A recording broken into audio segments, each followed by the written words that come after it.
All right, so Barry Levy, screenwriter, producer, writer, that's how you would title yourself. Talk about first the beginning of your life, where you grew up, where you're from.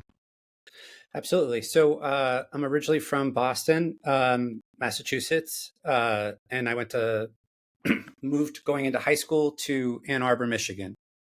Went to Washington University in St. Louis for college, and then headed to USC for graduate school, and have been in Los Angeles ever since.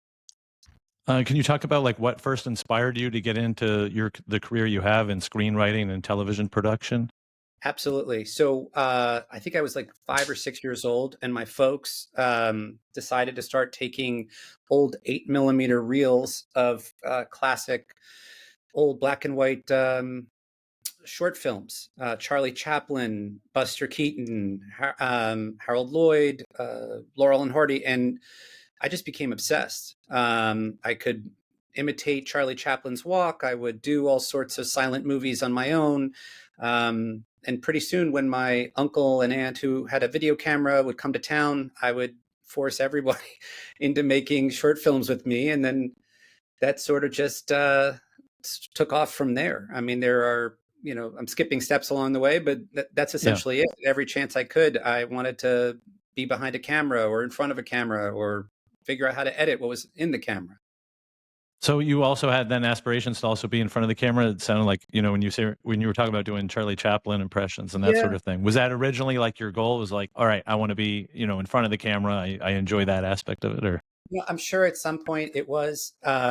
I think it was about entertaining and telling stories. And if that meant that I was in front of the camera, I suppose that was something that I was open to. But it was always about entertaining. And for me, the my adult life has been spent finding ways to entertain, either with my words or with my visuals. And so, yeah, there's been more than one way to do it.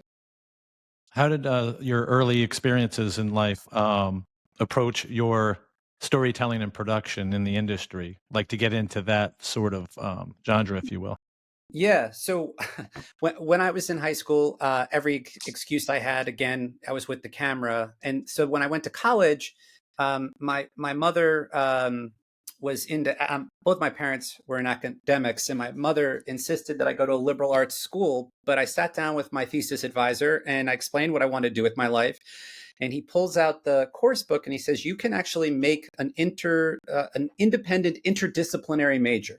And in that major, you can actually do with a thesis a 2 hour movie."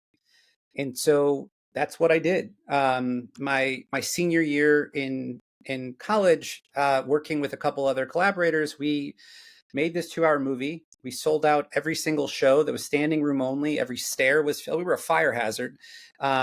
And it started the film program at Washington University. And the articles about us, even before the film was done, got me in as to the what's called the Peter Stark program in producing at USC, and I was the baby of the class. And you know, I think that I was the guy you knew had seen almost every movie known to mankind. I was like I said earlier, obsessed. But when I came out of graduate school, I was 23. I mean, there were undergrads from most of the universities in Southern California who were 23 graduating, with their bachelors. And so it was a culture shock of realizing, what do I do? I found a job as the assistant to an animation, the president of an animation studio. He was a former William Morris agent. He was really a driven young guy, and he took me under his wing.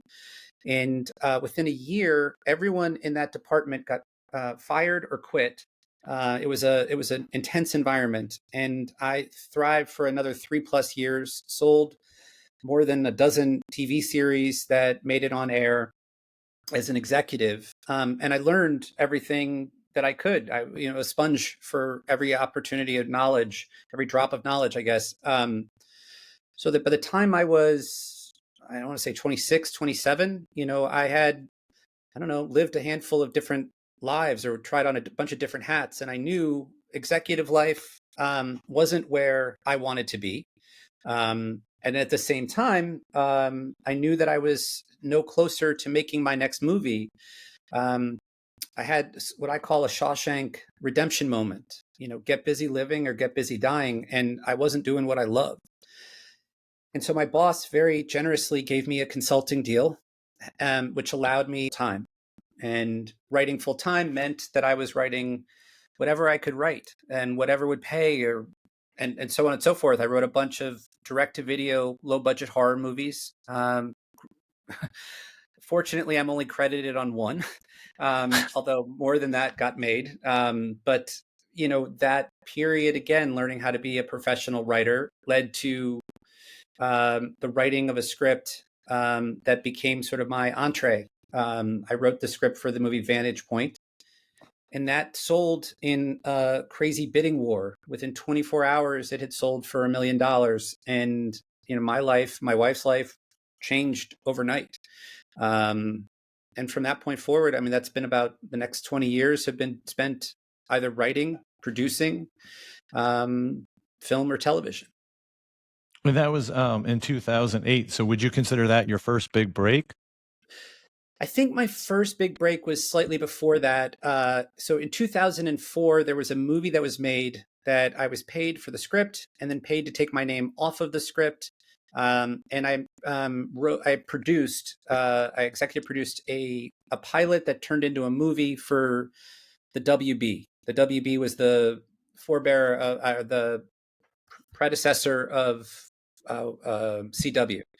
And that year, that sort of 1-2 punch really bought us financial freedom, but bought some credibility enough that I was able to then write Vantage Point.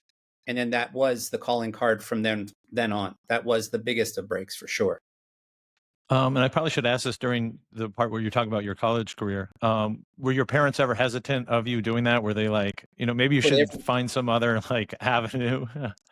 Were they ever not? Were they skeptical? Yeah, they were always skeptical. I was really fortunate. I think I asked this of everyone I've ever interviewed, and they always say yes. But they've all been successful. So what the story, is sort of twofold. My mother is a biochemist. My father is a pediatric cardiologist. And, heading into college, you're getting a liberal arts education. You can sort it out. If you want to go to grad school, you can pay for that yourself. And that's how this will work. I had taken my studies so serious as an undergrad, had graduated with all sorts of honors. And I think it took my parents by storm that this was a career that I was deeply passionate about and connected to. And, my father, as a cardiologist, could have, spent his career, working with patients 24/7. He chose to follow his own passion, which was research oriented. He's invented heart valves. He's started a gene therapy company at one point. And so I think he understood in his own way what I was doing and what I wanted to do. And that it was not traditional and it was not what they necessarily had envisioned for my future, but this was going to be my future. So yeah, there was concern and then there was that moment when it was assuaged. Okay, so then they finally were like, okay, we understand what you're doing, and once you've had success, they were good with it. Well, you did say a phrase there. I have to say they understood it. No. I don't think. I think they supported it. They encouraged it. They were happy that I was happy doing it. But I don't know that you would have said that they ever understood, quite the machinations of what goes on here. Yeah, sure. And when you went to college in California, do you think that helped going there that early? So I went to college, like where the industry, is. Well, I went to college in St. Louis, actually, and then I went to graduate school in at USC out here. But the distinction for me was every summer I tried to get internships when I was at Washington University. And every summer it was like, yeah, you can come out here and work for free. But there was no way that our family could afford for me to fly on a plane, rent some place, work for free, drive what, and so I always tried. But it wasn't until I came out here that it became clear or clearer, at least to me, what this might look like. and again, I had done well in the graduate program, well enough, certainly, again, that they were comforted that this wasn't a fool's errand, and clear that there was a place for me. And I think that's what they wanted most. Okay. And your current series, Me, it premiered on Apple TV Plus this month in July 2024 when we're taping this. Yep. Can you talk about one, the inspiration behind the show, and then the premise of it? And I read somewhere that it was kind of like the love letter to your children. So was it the right show at the right time in your life, in your I, career? I love how you said that, and I think the answer is absolutely and yes. The show. So the concept is fairly simple. We wanted to do like Richard Linklater's Boyhood, the coming of age of a someday superhero. So we wanted to look at the moments that inform the head and the heart of a young man who will one day be a person of distinction. That day is not today. And so this coming of age story is deeply personal. His mom just remarried, and so he's moving into a blended family, new house, new school, and he wakes up and he is quite literally not himself. And so he discovers in that moment that he can become anyone in the world. The question of season one is, who does he want to be? And that all stemmed from, as you mentioned, my own kids. I have identical twin daughters. I have a son who's a couple years younger, but has always been pretty tall, and was so often mistaken for a triplet. And once he opened his mouth, once he sort of spoke, people could realize he wasn't the same age as his sisters. But it certainly was a confusing moment for a young kid, and it became a conversation in our house. Who do you want to be? And that, as you can kind of tell from the show, is the sort of the inspiration. That was where the kernel of the idea stemmed from. So if our son could be anyone, who would he be? And the show ultimately, is about what we wish for our son, that he wants to be himself. Yeah. And can you talk about the casting for this? Because I saw some of the behind the scenes video, and it looked like there was such chemistry among the whole cast, and it being such a younger cast, was it difficult or was it easier in that sense, being able to work with so many young actors? So the process, it's a great question, because it was really such a bit of great luck and even better sort of partnership and good fortune. The casting director is a really well-established casting director, Joshua Einstein. I've known him for a long time and dying to work with him. And he and his team, I should say, scoured at least 5 different countries, a couple different continents, to try to find us a cast. And that took months. I mean, we were looking for our Ben and Max, the two lead roles, for close to 6 months. And when River came in, Lucian River Chauhan came in, it was just the light bulb, the seas parted, everything happened in that moment. We just realized he's Ben. And then from that point, it really gave us a direction. And from there, we found that he had met, as you pointed out, the chemistry. He had met his match in Abby Panowski, who plays his stepsister, and their relationship is definitely unequivocally the centerpiece of the show. How they connect, how they work together. And Michael Dowse, the director of all 10 episodes, from the minute they landed together, because they'd never met face to face until we were in pre-production, but from the minute they landed, he worked with them, he rehearsed with them, and they then really set the culture and the tone from that point forward. Weekends were spent with the group of the kids together, going to the zoo, going to swim parties, spending as much time as they could to create that environment, not just on screen but off screen, of comfort and that sort of spark between them all. And it got to a point where I received a note, I want to say like a week or two ago, and look, we've been out of production for over a year now, but we the note included a photo of one day on set at the school. And I guess set up were those director chairs for each of the actors, except there were 5 actors called to the set and only 4 chairs. And so one of the parents of one of those kids took a photo that showed that because there weren't enough chairs, all 5 kids just sat on the ground together rather than have some kids in chairs and some not. And Hmm. what was amazing was in the background are all the extras. And so all of these people who were there on our set that day saw these 13-year-old kids really show that we were a community, that there was a connection and a trust and a comfort, and there was sort of a humility about everything that just it permeated throughout. And so when we came to set, there really wasn't a lot of joking around. There wasn't a lot of silliness. People came and they came ready and prepared, and they really, I think collectively, everyone strove to do their best, and I think it stems from those two. Yeah, and it almost seems like every actor actress I've ever interviewed, they'll shoot like a series or a film, and then they kind of become friends throughout the process, and then after. This almost seems like it was in reverse. Like they became friends first, and then went into production, and it sounded like that obviously helped in the long run.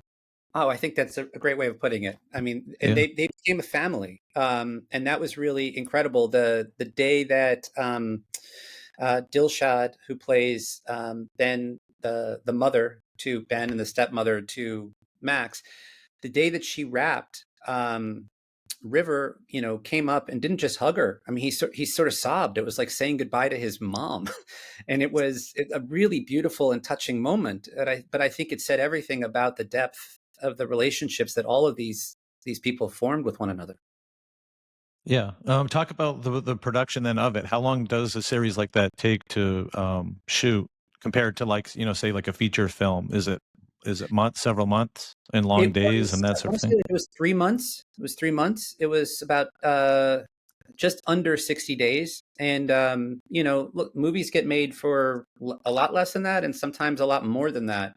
But we were doing, what amounted to a 5-hour movie over the course of that amount of time. So it was really a jam-packed production schedule. It was a jam-packed production schedule that also involved kids, which meant that our hours were not always um, free. There was a real we have to go because kid time, is going to come up, and they're going to have to go home, and we won't have made our day if we don't move.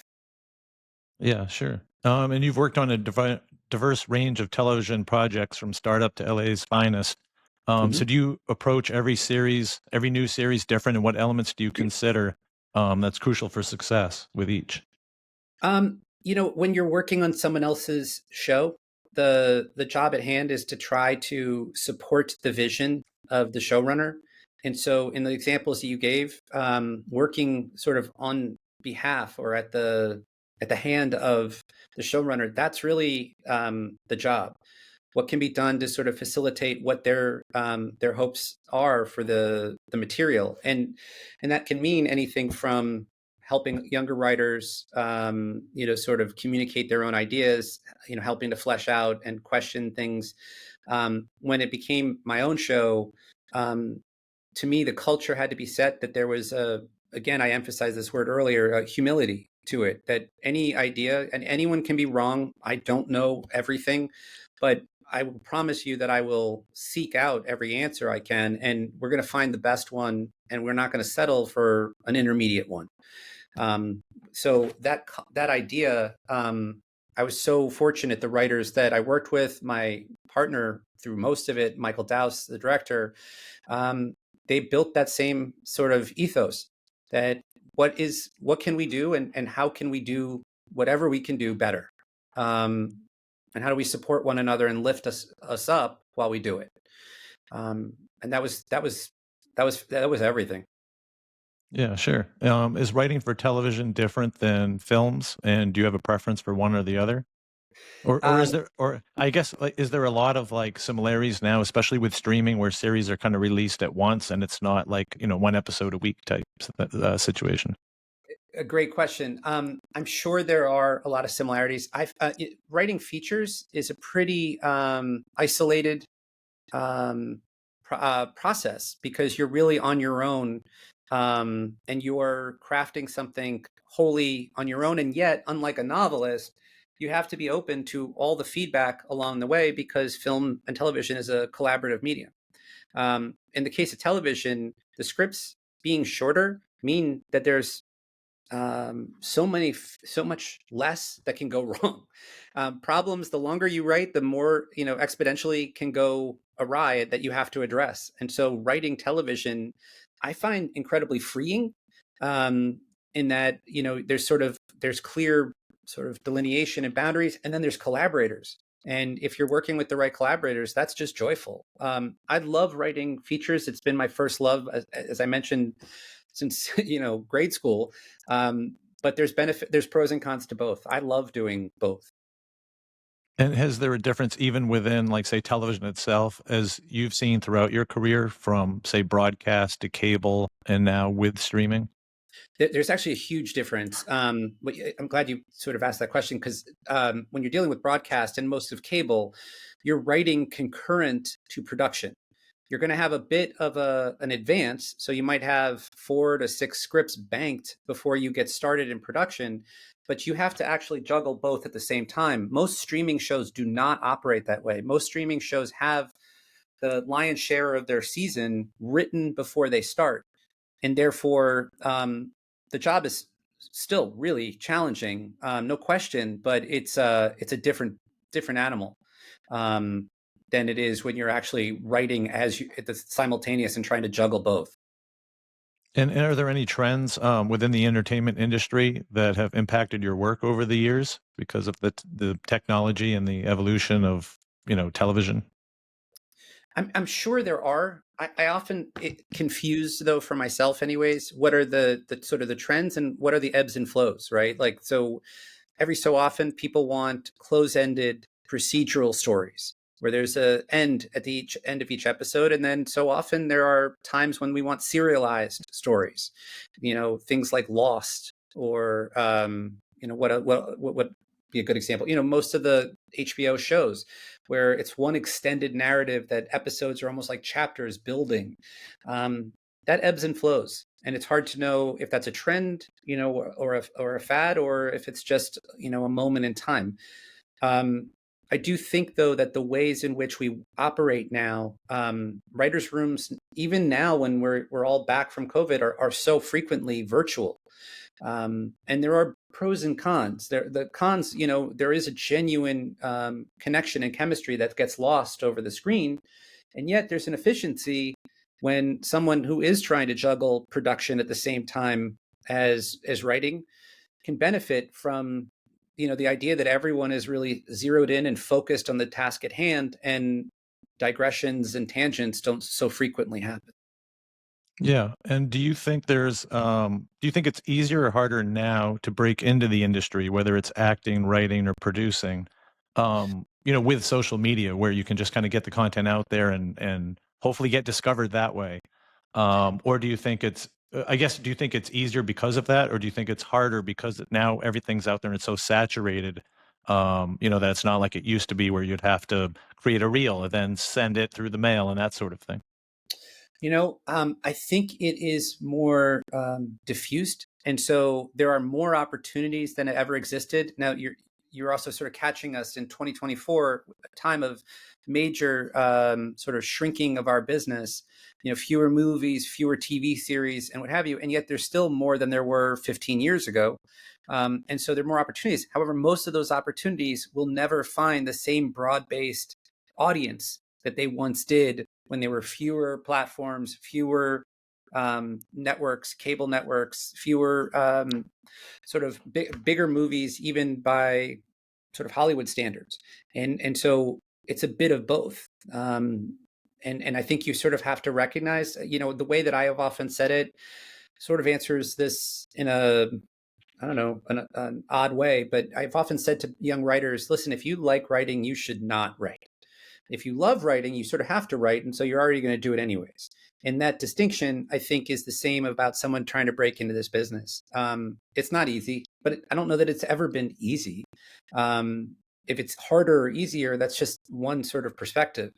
The truth is, if you love what you do, you don't really have a choice. So how do you figure your way in and out? Because there will be stuff made throughout time. Now, how do you get to be a part of what's made? Yeah, sure. And in addition to your writing career, you're an adjunct professor at USC, your alma mater. So what do you enjoy most about teaching? And is that kind of an added passion for you to be able to kind of give back to your school, um, working in the industry and being able to kind of give that real life experience to students? I think everything you said is true. And coming from parents who are academics, the idea of teaching is somehow something I surprise myself with really enjoying in ways that I never considered. Working with younger people and watching them grow is deeply rewarding and inspiring. And I love doing it. Again, surprising to me. I started wanting to give back to the university and worked on thesis defenses for a number of years, and then started talking to the people in the program, saying I wanted to get more involved. I think I can help. And I was really fortunate and blessed that they said sure, and that it's just taken off from there. It's great. And you probably see a lot of yourself in them as students, where you once sat once. Yeah, that is surprising and true. And there's times I want to be like, not only do I want to help you with this, but I want to go back and fix, my own mistakes along the way. Is it strange like that though to be back on campus? I mean, I'm sure you've been doing it a while, but to be back on campus where you went to school, because I know So like every time I visit my college, I'll be like, man, this is like totally changed. The buildings and just the grounds itself and the people and the culture. that is where you started the question. I thought I was going to have a different answer, but what you just said is everything, because this Everything. is not where I mean, it's USC where I went, but it's not USC. I mean, it's stunning how beautiful it is, how technologically advanced it is, how everything looks and is so much more than anything we had the opportunity to sort of work with. It's wild. So yeah, I think that's also a bit of the inspiration is that what these students can do today is just, it's awesome. Yeah, sure. Looking back over your career, are there any particular moments or projects that you're most proud of, or is it this current series, Me, or is it always kind of like your next one? Wow, I hadn't thought about, is it the next one? Uh, I think well, this is I say that only because Tom Brady used to have this quote, "Which Super Bowl is your favorite?" And he'd yeah. always say the next one. So, So look, any story that involves Tom Brady, I'm on board with. So oh, that's true. yes, Yeah, you're sure you're a Patriots fan. lifelong Patriots fan, lifelong Michigan Wolverine fan. So yes, Okay, I grew up in Maine, so I get it yeah, with Tom Brady, and I live yeah. in Tampa now, so I got to see him for 2 years here when he was here. Look, I think for me this has been a highlight, and a lot of the reasons it's been a highlight, I think are, like, one, getting to sort of be a part of shaping the vision. When you're working in film, if you're a writer, you're supporting the vision of a director, even if they're your own words. If you're a writer in television, and specifically if you're a showrunner, no, you're getting to be a part of every step along the way, and that's gratifying and rewarding. But in truth, I mean, this project is not normal for what I write. I write, 1 hour dramas. I write thinking man thrillers. I write stuff that's not like this, but I did this with a real purpose and a passion for my kids. And so before the show ever, saw the light of day, I mean, I was playing with house money. It was so great to see their faces and watch them and make this sort of a part of our sort of families, and their history. That was, I couldn't have asked for more. Sure. Where do you see the future of television in the film industry? Do you see like more of it being going to streaming, and hopefully theaters don't close, but where do you see like just the industry overall? So I want to answer you, but before I do, I need to tell you that when I was in grad school, there was a guy who came to speak to us who worked at Blockbuster and Mhm. Blockbuster Home Video, and explained to us how there would always be video stores, that there's a communal experience, and that the future involved this type of process. And to think, wow, he was so wrong, means that I'm well aware. I have the humility of knowing that everything I say, someday can be looked back and going, wow, he was so wrong. I do think that there is something special about the shared experience of being in a movie theater that would be tragic to lose. I mean, we still have plays 2000 some odd years after some of those plays were first put on. And so I would hope to and think that the same shared experience can happen in a movie theater that happens in a a theater. Um, as for streaming and television and what have you, I'm not so sure that anyone in Hollywood really knows the answer right now. Most of the platforms outside of Netflix are struggling with models that make sense for themselves. And so is there going to be some sort of hybrid model where it is a bit of both? Probably. I think that the one thing that's pretty clear is targeted ads that make more sense for the viewer can probably save and support an industry that has always thrived on advertising to fund its programming. But we're not going to see a lot of times when you're going to see 30 million people watching a show and seeing the very same ad. And because of it, if there's smaller audiences for smaller programs, but they actually can identify who that program's for, I think we'll see a lot more shows that speak to individualized audiences than we've ever seen before. I think that's where we're heading. So what do you where do you want to be in 5 years from now? More films, Yeah, more television? What's like, honestly, your career I think overall? both. I think both. This Both. morning I was meeting with a studio about a show that we're developing. I'm waiting for word that the deal closed on with this financier to fund a film that I wrote based on a Korean language film. Um, I think both are in the future, and I think that both have their place. But I do think that someone who is holding on to one or the other maybe missing the forest for the trees. This is a town and an opportunity in a world where we write what we can write, and we have to be open to what that means. Okay, yeah, makes sense. And any like dream project you'd ever want to do that you haven't done yet, or somebody you want to work with in Hollywood that you haven't yet? I've been pretty fortunate to work with some pretty significant luminaries. I like working with anyone I can learn from, and that was one of the sort of criteria when I hired writers for my writing room, is that I wanted them to bring something that I felt like I could learn from them or grow from each of them, and that was really so in terms of that. But in terms of dream projects, I mean, I have two that I've always wanted to do. My identical twins, I wrote a script that was at Universal. It's now with some other producers, and we're trying to put it together. But it's one of my two dream projects. Always is a true story of identical twins who intentionally left the DNA of one of them behind in a crime scene. If you can't figure out which twin it is, they both go free. And the spoiler is identical twins have identical DNA. So Mhm. good luck. Um, and I really wanted to explore my experience watching their bond, their relationship, and that's always been a dream for me. And then the other one is there's a project about the Boston Strangler murders. It may have to take a minute or two now. There was a movie a couple years back, but there was a psychic who was hired to solve those murders, and what he stumbled onto is a pretty incredible story. And it's a script I wrote that one day I hope to direct. Okay. And what advice? I know you've talked a lot about younger people in the industry. What advice would you give to somebody who's younger that would want to follow in your footsteps and get into screenwriting, or producing, or go out to Hollywood and try to make it there? Yeah, I mean, I think that there are probably some simple ones. One is a growth mindset is a skill, and it's a it's a learned skill, and you have to have it. You have to look at the no's and the obstacles and all of those things in your way and say those are opportunities to learn, and I'm just going to keep plowing through them. I think that's an important skill to have, and it's necessary, especially in today's world. And resilience. Resilience is not just, if you get knocked down, do you get back up? It's finding a way. Because the truth is that everyone who has succeeded in Hollywood has a story of how they managed to, make it work by thinking outside the box.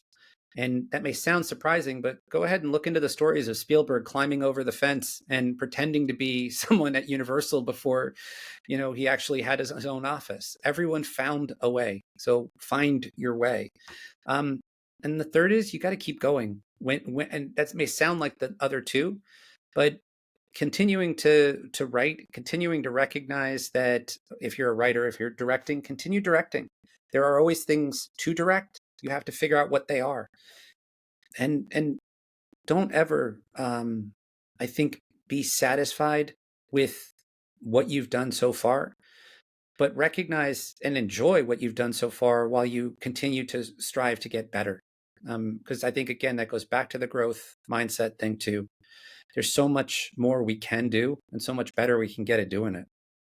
And I think kind of like what you said earlier, where you said you'd want to work with anybody that you can learn from. Even at the point in your career, I think with anything, it's always a learning process all throughout 100%. life. The second you stop learning, you stop growing.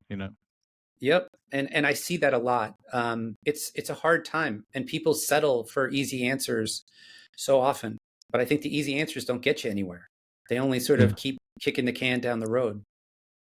All right. Well, Barry, thanks so much for doing this. I appreciate it. And best of luck to you with the rest of your career. And I look forward to watching the series, and best of luck with the series. Thank you so much, Larry. It's great, a pleasure meeting you. Thank you.